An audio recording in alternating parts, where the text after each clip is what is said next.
I want to go over an important background story here. We have already seen from the PSA that fixing this problem of people driving distracted with children in the vehicle is going to require behavior change behind the wheel. We all get comfortable in our own ways and resist change, but in this case, driving has to be viewed differently. We know that bad driving habits kill every day. We also know that new drivers are much more vulnerable to bad driving habits and bad driving behavior than experienced drivers, so they need more help. I spent a lot of time looking at examples of adult behavior change in research data before making this video. I knew I had to find a real-life example of behavior change exhibited by parents that related to driving, if indeed there was one. I needed this example so that it could motivate and encourage the people watching. A real-life example would also prove that parents and adults had actually made this kind of behavior change before. Just to give you an idea, consider these two examples I felt would not work. In the case of seatbelt use, laws and enforcement caused behavior change, but sadly, even today, 20 to 25% of drivers still don't wear them.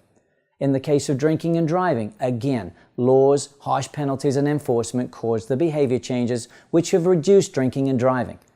Why don't these examples work for me? Because I need to motivate people to change distracted driving behavior with only the knowledge and information contained here. I obviously don't have the power to motivate behavior change the same way laws, enforcement, and penalties do.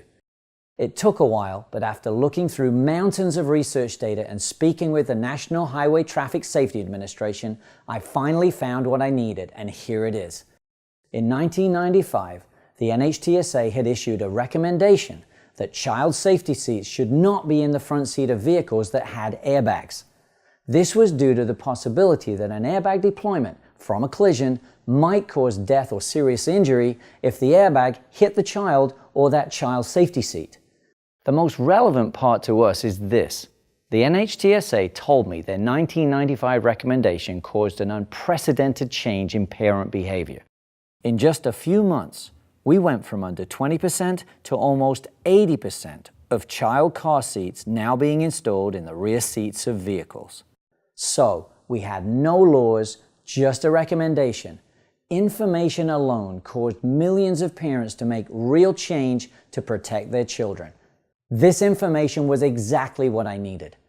If a parent can consistently put their child's safety seat in the rear of a vehicle to protect them, after learning about a recommendation from the NHTSA, then I believe many parents, when armed with the knowledge and information from this video, will put their smartphones away and drive distraction-free to protect this generation of children.